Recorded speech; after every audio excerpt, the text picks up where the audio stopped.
when I'm talking just so he doesn't make noise.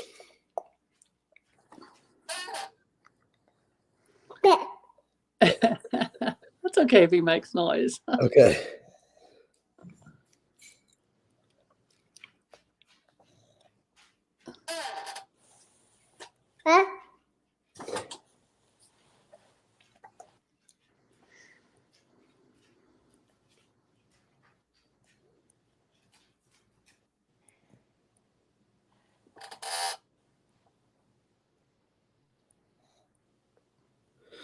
Come on in, everybody.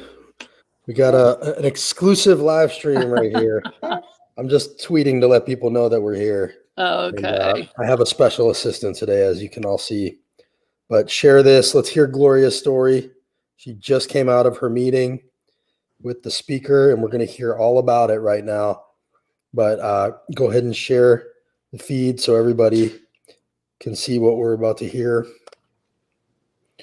And as soon as I post this, all right. And I will be probably muting myself in between. This is Koa. Say hi. This is quarantine Koa right now. All right, Gloria. Hi there. How's it going? It's good. So just to tell everybody what we're about to do right now, Gloria has just literally walked out of her meeting with Speaker Sexton.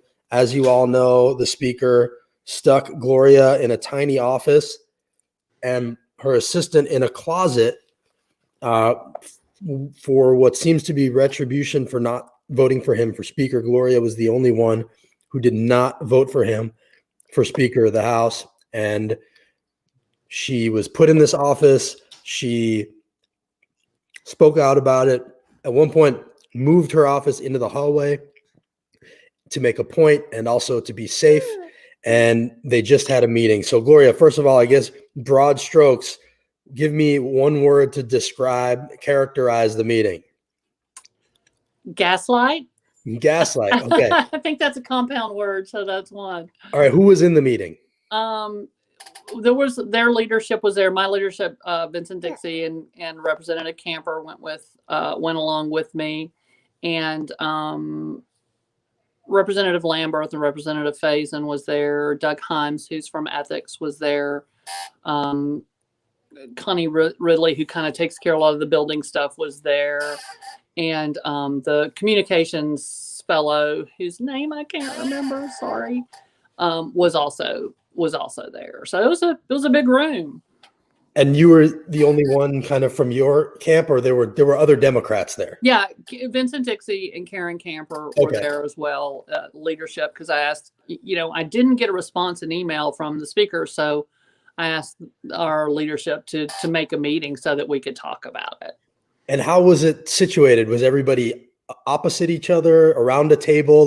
Paint the picture for us. Because there were quite a few people, we just kind of met in the outer office, which is big and open, which was good. But the interesting thing was me and Karen and Vincent were all sitting down, and all of them just stood up kind of in a circle around us. And including Speaker Sexton? Yes.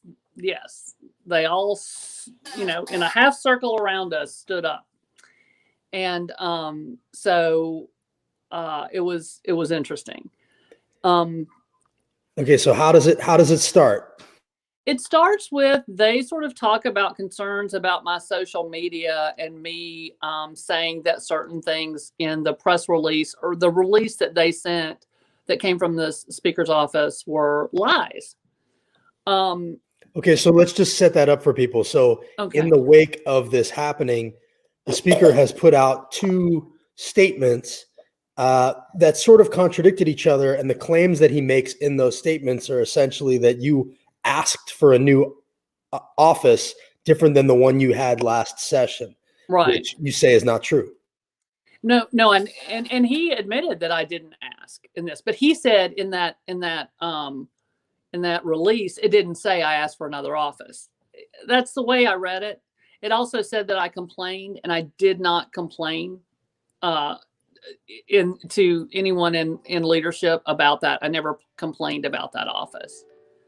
So that's not actually factual either.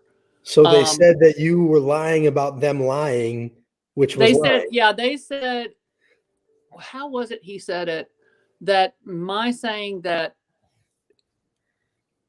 they just heard complaints randomly, not from me, but second and third hand. And I'm like, okay.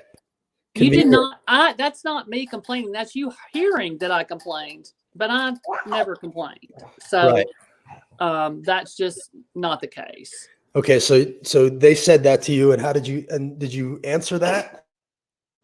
And I said that I said, I actually tried to pull it up and I couldn't find it right then. So I said, that is not my reading of it. And I don't have it in front of me, but that's not my reading of it. And that was pretty much in that first one. That was pretty much, it was about it, and made it sound as if I requested that leave because something, I wasn't happy with research. And they made it sound as if my office was not, they made it sound as if my office was part of research. It was back in their hallway, but it was separated. My assistant had a door. I had a door. I felt separate from research, though we had to walk through it, Right. And that never bothered me. We just joked about it because the lobbyists call it the penalty box. Right. So Bo and I would joke about being in the penalty box, but never did I complain about that office, and never did I ask to be moved. Okay. So did you ask him point blank, why did you do this? He said it was not retaliation, but didn't really give any other. And this is where the gaslighting came in. They seemed to not be able to understand why I wasn't happy with the office that I had. Wait a minute. So they pretended to be like, yes, what's wrong? Completely clueless about, I just don't understand, Gloria. Tell me what is wrong with your office. Uh-huh. And then they said, did anyone ever tell you that your assistant was going to be in that closet? And I said, well, someone did. It wasn't leadership, but yes, somebody did tell me that. Because so what they're saying is they never told us that closet was intended for my assistant. They put all her stuff in there. Including a desk, if I remember. Oh, yeah, there's a computer desk in there. So because the speaker never answered my email about the office, I didn't know. And I did reach out to the building guy that we were supposed to talk to, and I didn't hear back from him either. So he puts you in this conference room. He puts your assistant's stuff in that tiny closet, doesn't tell you anything, won't answer your emails, and then says to you, why did you think that was the assistant's office? So completely shirking all responsibility. Yes. And passing the buck essentially to you, trying to say, oh, that you're making something out of nothing. Yeah. And I don't know what their intention was, but the fact that her stuff was in there, the fact that the first day I took pictures of ceiling tiles are out, those ceiling tiles have been replaced. Someone who works in this building told me they thought that was my assistant's office. So that's what I went on. Because when I reached back to say, where is 427? Because the day that we got the assignment and I was looking, there was not a room called 427. And so I asked for, in my typical way, I'm not real formal with emails. I'm just kind of like, hey, whatever. And, but I never heard back. And then I'll have to check to see if I ever heard back from the building fellow, but I didn't as of a couple of days ago. So is the spirit of the conversation that you're having with Speaker Sexton just now figuring out where the blame goes, or was it trying to? No, it's figuring out why I had a problem. Okay. Are they going to fix the problem? Are they going to give you a new office? Well, they kept asking about why is size so important to you? And what do you consider a comparable office? And I said, well, let's look at it this way. Last year, there were 99 member offices that were all comparable. Of course, leadership gets larger offices. They're supposed to. They have bigger meetings and all of that stuff. They might have their whole committee in there sometimes. So that's fine. But the situation is, what I kept saying is, I deserve an office that is comparable to the other 98 members. And they kept trying to get hung up on size or whether or not I had a window. And I said, well, the typical member office does have at least a window, and that enough room to do work and have other people come in and do some work.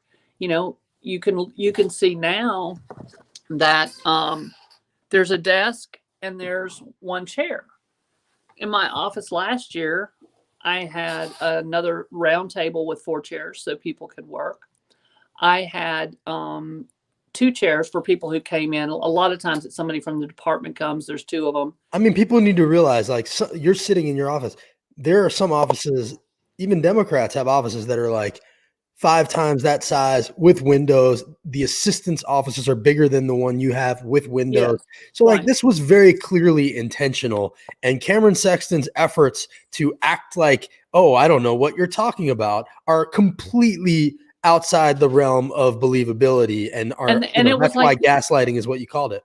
yeah, and it's gaslighting is not something I'm super familiar with. It's always seemed like this weird, but when I thought about it, it was like they were trying to make me nuts because I felt like I believed I deserved the same office as the other 98 members. That's really what that felt like, and that's what it was. There's no question. When what it boiled down to is like what I tried to say to them is, you guys know, any member in this building knows this is not an office like anybody else's. It's absolutely not. To pretend that it's not, and to say, why, what is your problem and why do you think you need a bigger office? I mean, that is just wild to me, because one of the points made was, well, when we were in Legislative Plaza, we had these tiny offices. My office in Legislative Plaza, I'm pretty sure was bigger than this. I'm probably going to go down there and measure it to see, but I'm pretty sure it was bigger than this. And I never complained about that office. You know, I was the freshman in the minority party, and I was thrilled to be there. I'm still thrilled to be here. But in the Legislative Plaza, there were other people who had offices like mine. You know, I still had an outer area. My assistant, as soon as I stepped out the door, my assistant was there, and we had a huge space for them. Who did most of the talking in this meeting? Was it you and Cameron, or was it leadership? Lambert talked a lot. Oh, Lambert was there. Faison just talked a little bit. Faison considered me calling something a lie, making it a hostile workplace. And wait, Faison said you were making it a hostile workplace. Oh, that's fantastic. Okay. And so there was that, but mostly I talked a lot.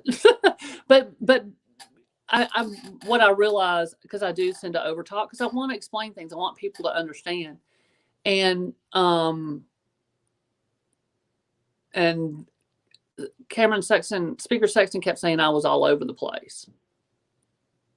That sounds like something that men say to women to make them feel crazy. Right. And so what I kept saying over and over was that I deserve the same, a comparable office to the other 98 members. That's what I said over and over. And where was it left? And it was left at, they're going to talk about it and see. How nice of them. And it was, yeah, we start Monday. You know, I'm going to have to go through all this stuff, unpack, find my iPad, because I've got to get it switched. And you know, I've got to do some work. I need to go get my bills. I need to, and then here's a good one. Let me show you something.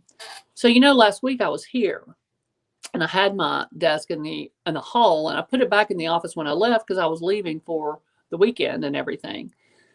So when I left the door unlocked. There's nothing, you know, nobody's ever bothered. Well, that's not true. Someone stole my giant chalkboard out of my office last session. And somebody stole a portion of my coffee maker, but we were able to replace that. I couldn't replace the chalkboard. But typically nobody bothers anything. So I just left the door unlocked because I didn't have a key. And so I came back last night and I got here a little bit late. So, the door to my office is locked, and I couldn't get in because the office door was locked. And then, the closet door was unlocked. So my office door was locked. I couldn't get in it to look for my iPad. The closet door was unlocked. So I went in the closet and I did a live stream from the closet on my Facebook last night. And so I'm like, well, my door's locked. So in the office today, we were talking about it, and they said, and this was when I saw the giant gas light. When it was said to me, well, you probably locked it. My previous office had a thing on the inside of the door. You could turn it, it would lock automatically.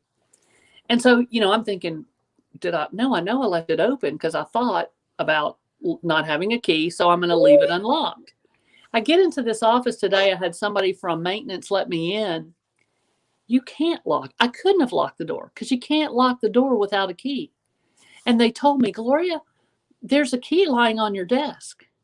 I said, well, that's nice. There's a key on my desk. My office is locked. I can't get to the key on my desk. So the only person that could have locked that door was them. So you think they were in there? I don't know. I mean, and I don't care if they were in here. Yeah. I know that the guy came in to leave me a key. Yeah. But he had to have locked that door when he left because I can't lock it. So listen, what do you want people to do? Should they be emailing Speaker Sexton, or do you think it's going to be fixed, or what do you think is going to happen from here? I really didn't get a positive feeling that and I tried to say multiple times, look, you guys, we can play these word games in here, but you all know that this is not a regular office, because none of them would admit that. They kept trying to say that I had a problem because, and I said, look, there were 99 offices last year. We lost those 2. We gained those 2. Put me in one of the offices. Oh, so you want to tell us which office to put you in? No, I don't care which of the 99 offices you put me in, but put me in one that is actually used as a legislator's office. It is ridiculous. And they need to make a decision because, and they kept asking me, was I not willing to work with them? And would this keep me from doing my job? I mean, it's wild that they're trying to put this on you when it's very clear what happened here. And, the truth is, the longer they take to fix it, the longer people are going to be thinking about how petty Cameron Sexton is. This is a really bad look for him. And it just shows that he is not much different than the previous speaker in his heart of hearts. Yeah, it's really, and I tried to make that point. I was like, you're saying this is not because of anything I did. This is your choice. I said, this reflection is on you. It's not on me. Absolutely. And the reality is, everybody who comes in this building, whether it's a staffer or a legislator or a friend of a legislator or a lobbyist or whatever their business here in this building, they're not going to think about me when they see this. They're going to think about the speaker's action. And, it's out of fairness. And that's what I said, treating everyone fairly. Well, I think that's exactly right. Everybody, you can see the email for Speaker Sexton on the screen right there. Email him and let him know. Feel free to CC us, the tnholler@gmail.com, so we can see your responses. Gloria, thank you for jumping on here and telling us about it. It sounds like, reading your reaction here, that you're not really sure if anything's going to change. Yeah. And honestly, that's really just going to end up being an even worse look for them. Your assistant being in a closet is absolutely ridiculous. And, but because. But let me get back to, let me clear that one up, because they said they never said she was going to be in a closet. So they, that's apparently, I guess that according to them, and they never said that. I was like, well, where is she going to be? No answer. And, I'm going to clear up on my Facebook page and stuff some of the things that they said she was on leave. I don't call that leave when you're being paid and doing all your work. But because If she's on leave, they're all on leave. it's an alternative workplace, but they say it's called leave. But, so, okay, if it is called leave, then I will say that's not a lie. That is some form of leave, even though she's doing work and being paid.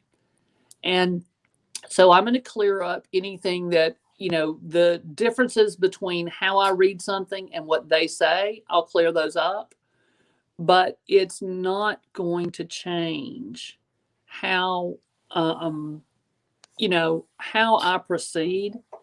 It is, I'm going to be respectful. I'm going to be professional. I'm doing my job. I've almost got my bills. I'm picking up most of them today. I've almost got most of them written. I'm gonna do my job the best I can and work very hard as I always do.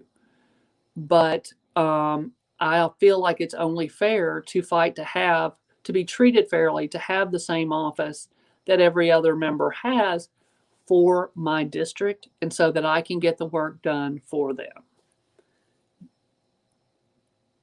I know a lot of people appreciate what you're doing and what you've done, and we'll see what happens from here. I think certainly a lot of women feel themselves in the situation that you're in, and they walked into this hole. They made their own hole, and they're the ones that have to dig themselves out of it. And there's only one way to do that, and that's to make it right and give you an office just like everybody else's. I see a couple questions on here. Jennifer Bland Yamin is asking if masks were worn in the meeting. Yes, they did. They did have masks on in the meeting. Okay. Yeah. Well, that's good to know. Appreciated that and they respected masking and social distancing as well. So that was good. Okay, good. All right. Well, let us know how it goes. Keep us posted. Thanks for jumping on here and telling us about it. And everybody, that's the email right there. Speaker Cameron Sexton, capital TN Gov. You see it, copy it, remember it. Probably won't be the last time we need it. And thanks for being okay with this guy for this whole thing. Say bye, everybody. This is Koa. Bye. Say bye. Bye, everybody. See ya. Thanks.